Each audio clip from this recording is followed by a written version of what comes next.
안녕히 계세요, 여러분. 전 이 세상의 모든 굴레와 속박을 던져버리고 제 행복을 찾아 떠납니다. 안녕하세요, 황금언니입니다. 제가 2022년 1월달에 이번에 퇴사를 했죠. 그래서 그 퇴사설, 그러니까 제가 퇴직을 한 이유나 아니면 퇴직을 하면서 생각했던 것들, 일단 저는 퇴사 결정이 굉장히 힘들었어요. 복직하고 나서 거의 한 4, 5년을 계속해서 퇴직을 고민을 했으니까요.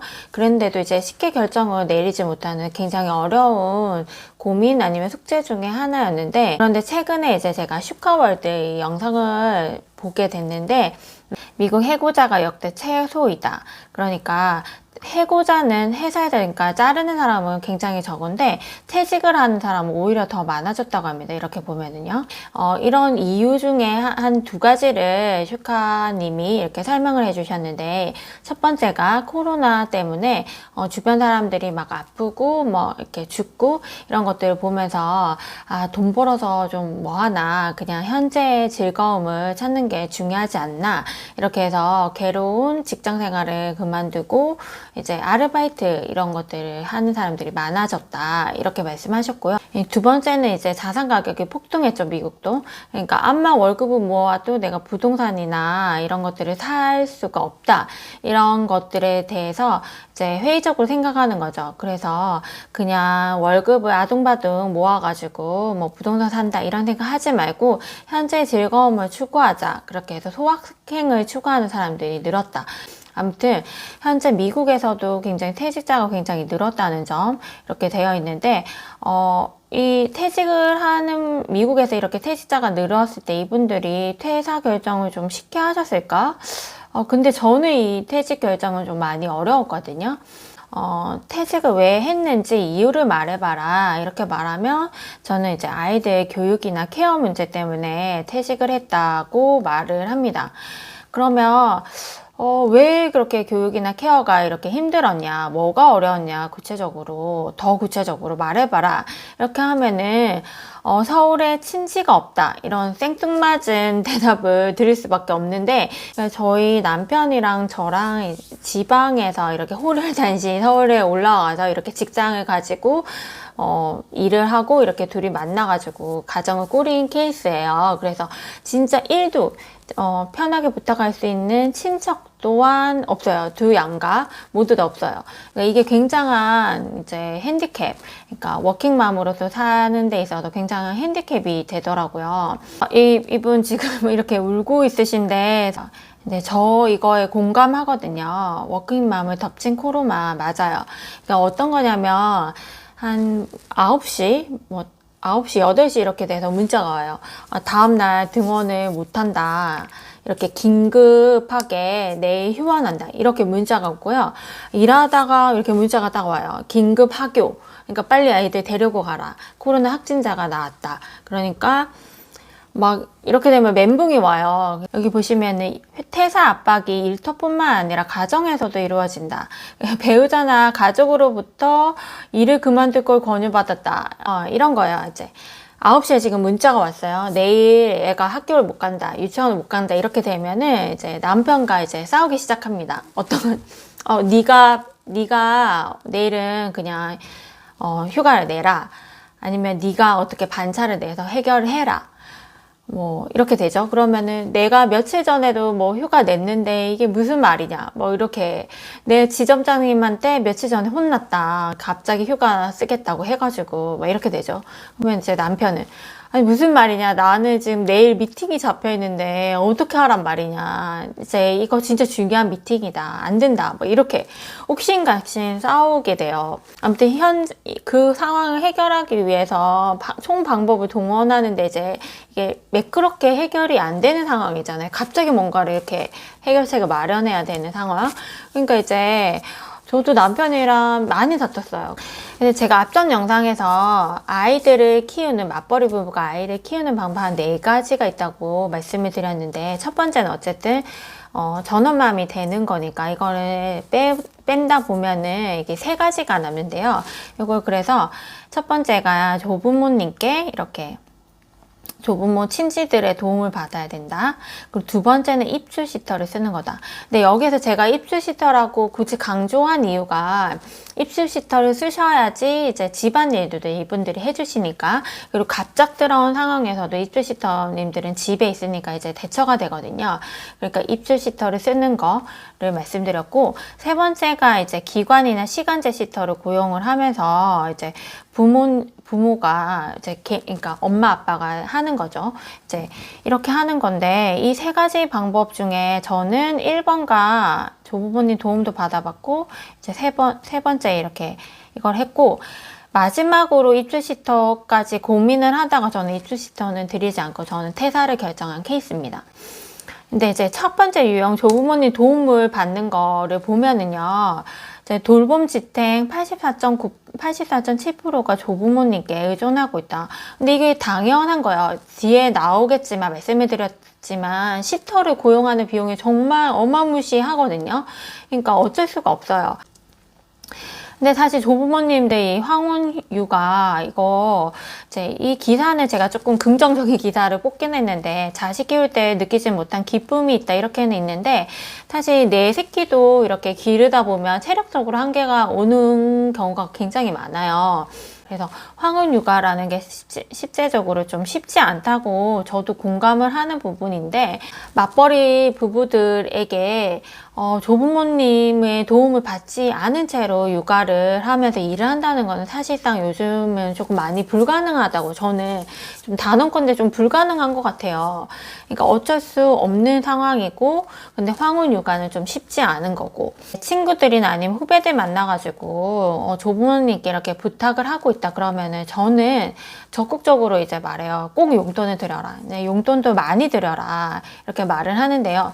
저 같은 경우에도 어머니께 한 200만 원씩 진짜 현금으로 매달 자동이체해서 이제 보내드렸거든요. 조부모님은 나를 키워주신 분이고, 애들한테 정말 정성을 다 해주시는 분이기 때문에, 그리고 이제 연세도 많으신데 고생 많이 하시잖아요. 그러니까 드릴 때 정말 아깝지가 않았고, 그리고 이렇게 용돈 같은 거 드리게 되면은 배우자들 눈치를 보게 되잖아요. 근데 이럴 때 이제 팍팍 드리는데 눈치 보이지 않아도 되는 거예요. 그러니까 여러분들도 혹시 조부모님께 이제 아이를 부탁을 해야 되는 상황이다 하시면 꼭 용돈을 두둑히 드리세요. 그러면은 두 번째 입주 시터를 쓰는 걸 제가 말을 했죠. 근데 입주 시터를 쓰게 되면은 장점이 이제 살림이나 이런 것들이 입주 시터 분들이 같이 해주시고, 그다음에 막 긴급한 상황이 생겼을 때 대처를 하기가 쉽다는 거, 이런 장점이 있는데, 근데 여러분들 입주 시터 비용이 제가 마음 카페를 보고 이걸 따왔는데요. 지금 350 플러스라고 해요. 한국 아줌마일 거예요. 그러니까 죄송해요. 아줌마란 표현해서 정말 죄송하고, 다시 한국 시터분들, 그러니까 한국 입주 도우미 시터분들 시세가 한 350 플러스라고 해요. 그러니까 대기업 연봉 수준이죠. 그러니까 대기업 연봉이 여러분 뭐 1억 이렇게 받는다 하면은 거기에서 세금 떼고, 그러니까 근로소득세 떼고, 준조세 성격인 국민연금이나 건보료 이런 것들 다 떼고 들어오는 실수령액을 딱 봤을 때 그걸 기준으로 생각을 하셔야 돼요. 대기업 연봉이 뭐 이 정도 되면은 거의 대기업 연봉이라고 해도 과언이 아닌 것 같아요. 마지막으로 입주 시터를 구하려고 하다가 포기한 게 이 비용이 너무 어마무시하다는 거예요. 근데 코로나 지나고 나서 이제 인건비는 더 오를 것 같거든요. 조선족 같은 경우에는 조금 저렴하다고 알고 있는데, 여기에서 막 완전히 뭐 100만 원, 150만 원 이렇게 저렴해지나 그런 건 아니고요. 이제 몇십만 원 이렇게 저렴해지는 겁니다. 그런데 이렇게 입주 시터를 고용을 해서 나가도 단점이 있어요. 일단 숙제, 애들을 커가면서 교육에 신경 쓰신다면 숙제 문제는 입주 시터로도 해결이 되지 않아요. 그리고 두 번째는 아이가 어리면 어릴수록 입주 시터 쓰시면은 조금 불안하실 거예요. 첫 번째로 제가 했던 이제 시간제 시터를 쓰면서 이제 부모가 이렇게 하는 경우인데, 이런 삶이 어떤 건지 한번 여기 인터넷으로 좀 찾아보니까 이 말 진짜 공감합니다. 금보다 귀한 시간. 두 가지 일을 해야 돼요. 집안일과 이제 아이들 케어인데, 아이들이 어리면 그냥 단순하게 놀아주면 되는 건데, 아이들이 크면 클수록 공부를 하는 시기가 되면 숙제 부담이 있어요. 근데 이 숙제하는 시간이 뭐 좀 양이 많아지고 엄마가 이제 조금 욕심을 낸다 하면은 한 2시간 정도, 그러니까 1시간 반에서 2시간 정도 숙제를 시간이 소요가 되거든요. 근데 이게 엄마가 일을 하고 돌아온 상태로 아이 숙제를 봐주는 상태거든요. 그러니까 엄마는 지금 스트레스와 모든 게 이제 만신창이가 된 상태로 집에 돌아왔는데 또 막 신경을 곤두서면서 숙제를 봐줘야 되는 상황인 거예요. 그리고 아무튼 워킹맘으로 살면서 이제 시간제 시터만 고용하고 이렇게 사는 것 자체는 진짜 난이도는 굉장히 높은 거, 그리고 체력적으로 한계가 많이 오실 거예요. 해보시면은 많이 힘들다는 생각을 하시게 될 겁니다. 제가 퇴직을 하면서 고려했던 거, 고민을 했던 거 크게 한 2가지로 분류를 해봤는데, 첫 번째 이제 나의 요인, 첫 번째 나의 요인 부분, 그리고 두 번째는 나 외부의 요인, 이렇게 생각을 했는데, 일단 내 외부의 요인은 사실 솔직히 말해서 돈이죠. 돈, 금전적인 부분. 이 부분 진짜 제일 중요하지 않을까요? 맞벌이 부부들이 이제 맞벌이 하는 이유 자체가 이제 돈을 벌고자 함이잖아요. 그러니까 이 돈 부분.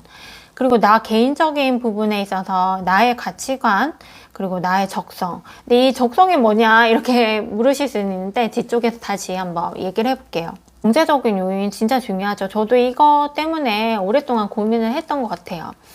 일단 보실 때 연봉의 실수령액이라고 제가 표현을 했어요. 이거 왜 실수령액이냐면 입주 시터나 아니면 시간제 시터를 이제 쓰실 때는 세금을 다 뗀 금액 내에서 이제 입주 시터 비용을 지불을 하거든요. 그러니까 연봉이 1억이다, 1억 5천이다 하셔도 실제적으로 받는 금액은 준조세 성격인 건보료나 국민연금 같은 것들 떼고 해도 한 실수령액 한 그 정도였던 것 같은데, 그런 연봉 수준 내에서 입주 시터 비용을 제하고 내한테 남는 것이 도대체 얼마인가, 이 고민을 굉장히 치열하게 저는 했어요. 또 스트레스를 받으면서 힘들게 이렇게 뭐 2천, 3천 이렇게 남는 걸 가지고 하는 거가 과연 의미가 있을까? 한 5년, 6년 정도는 그래도 애들이 좀 편하게 있기를 바라고, 또 저도 회사에 집중을 하기 위해서는 저 같은 경우는 입주 시터를 써야 되는 상황이었거든요. 그러니까 1,000, 2천 남는 걸 가지고 6, 7년을 이렇게 버티는 게 의미가 있을까? 그런 고민을 좀 많이 했었어요. 두 번째는 모아둔 돈이나 현금이나 이런 자산 부분에 대해서 얼마나 보유하고 계신지인데요.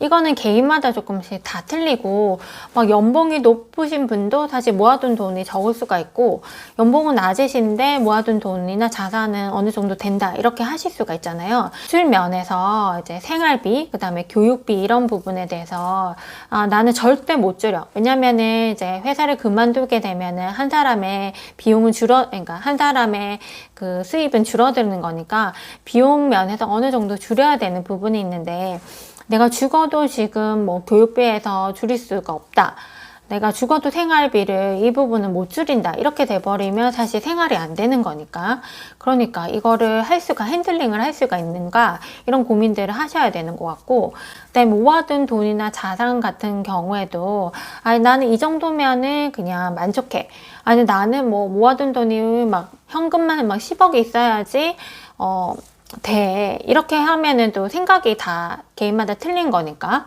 그러니까 이 기준에 대한 게 불명확하다 보니까 여기에 대해서는 제가 따로 뭐 이게 맞습니다, 저는 이렇게 했습니다, 이렇게 말씀드리는 거는 좀 한계가 있고, 제가 모아둔 현금이나 자산 이런 것들도 저는 좀 고려를 했고, 과연 생활비나 교육비 어느 부분을 내가 줄일 수 있는지 이런 부분들 사실 고려는 했습니다. 두 번째, 가치관인데요. 이거 진짜 중요하죠. 삶의 가치관인데, 내가 돈으로도 바꿀 수 없는 부분, 이런 부분에 대한 것들이 개인마다 있잖아요.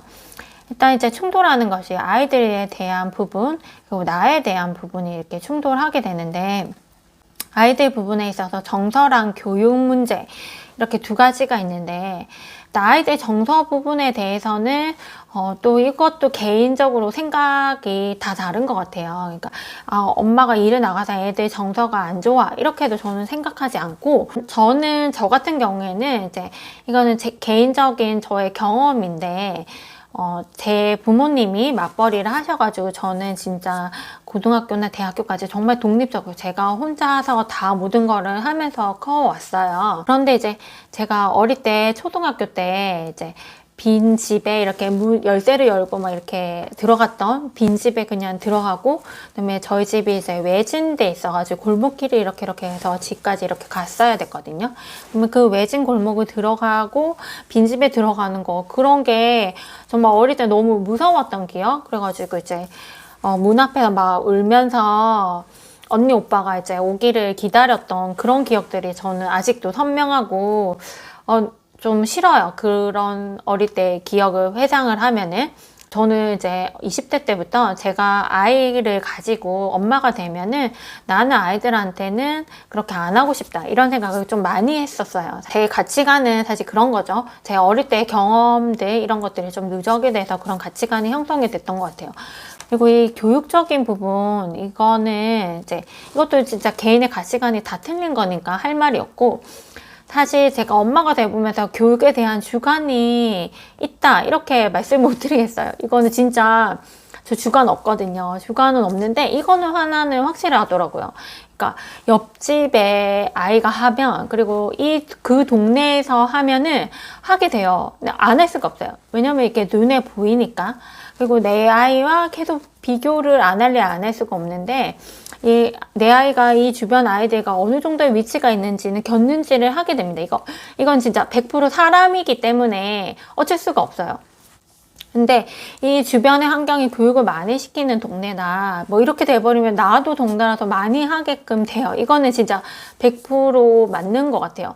그런 상황에서 내 주관을 가지고 나는 안 시켜, 나는 괜찮아 이렇게 하시는 분들 진짜 대단하시고, 진짜 그런 분들 사실 근데 저는 많이 보지는 못했거든요. 에 대해서 이제 부딪히는 게 나의 자아 실현에 대한 욕구, 그다음에 일에 부여하는 나의 어떤 마음가짐. 그러니까 나는 일에 대해서 어떤 의미를 많이 부여하고 일을 통해서 내 자아가 실현되는 느낌이 강하고, 이렇게 생각하시는 분들은, 그리고 이걸 비교했을 때 아이들에 비해서 나의 이런 가치, 나 스스로의 자아 실현에 대한 욕구가 크다 하시면 일을 그만두시면 안 되죠. 그런데 저 같은 경우는 이 두 개를 비교했을 때 일단 어린 시절에 그런 것들, 그러니까 사실 저의 결핍된 부분이죠. 저의 정서적인 결핍을 아이들한테 해주면서 좀 채우려고 하는 저의 개인적인 어떤 욕구일 수도 있겠는데, 아무튼 저는 두 개를 비교했을 때는 아이들이 조금 더 우선시 되어야 된다. 그리고 우선을 해주고 싶다. 이런 생각이. 첫 번째 적성 부분이라고 했는데, 이 적성이 뭐가 이렇게 적성이냐. 그냥 노는 건 다 좋은 거 아니냐. 이렇게 생각하실 수도 있죠. 근데 이제 일을 하다가 그만두게 되는 경우에는 사실 집에 있는 거를 못 견디는 경우가 꽤 많아요. 그만둔다 이렇게 말했을 때 실제적으로 주변의 언니들도 진짜 너 집에만 있게 될 수도 있는데, 다시는 일 못할 수가 있게 되는데 너 진짜 견딜 수 있겠냐 이렇게 묻는 언니들 진짜 많았어요. 진짜 의외로 일하는 분들, 일하는 워킹맘들 중에서 돈 때문에 일을 한다 하시는 분들도 있을지 모르겠지만, 좀 집에 있는 것 자체가 못 견딘다 하시는 분들도 분명히 있을 거라고 저는 생각해요. 그래서 그게 걱정이 돼서 이번에 퇴사하기 전에 1년간 이제 리프레시 휴가를 한번 내봤어요. 그래서 1년 동안에 집에 있으면서, 이번에는 이제 애들이 조금 큰 거죠. 육아휴직 기간과 좀 다르게. 크고 나서 이제 휴직을 해보면서 내가 이 시간에 잘 견딜 수가 있을까 스스로 한번 테스트를 해봤는데, 집에 있으면서 애들이 크면서 애들이 이제 공부도 하고 학원 라이딩도 하고 뭐 하다 보니까 이제 진짜 막 엄마가 해줄 게 너무 많은 거예요. 막 애들 관리, 뭐 숙제, 그다음에 라이딩 하면은 막 시간표가 쫙 짜져 있고, 거기에 따라서 막 애들 데리고 다니고 그런 거 왔다 갔다 하니까 지금 하루가 정말 바쁘고, 그래서 막 잘 때 거의 녹초가 돼서 자거든요. 내가 없으면은 이게 안 돌아가겠다라는 생각을 들었고 확신이 들었거든요. 이 영상을 보시는 분들이 워킹맘이시거나 아니면 맞벌이이신 분들이 좀 많으실 거라고 생각을 드는데, 만약에 이제 지금 현 상황이 너무 힘들어서 퇴사를 하신다 하시면은 제가 고민했던 부분들에 대해서 스스로 한번 질문을 던져서 답을 찾으셔도 좋으실 것 같고, 혹시나 뭐 맞벌이가 아니고 뭐 그냥 솔로이신데 우연히 이 영상을 보시게 됐다 하시더라도 퇴사 결정을 하실 때 몇 가지 이런 내가 생각하는 요인들을 리스트를 이렇게 적어가지고 내가 잘 할 수 있을까 이렇게 꼼꼼히 스스로를 체크해가지고 퇴사 결정을 하시는 거는 좀 필요한 것 같습니다. 자, 이것으로 저의 영상을 마치겠습니다. 감사합니다.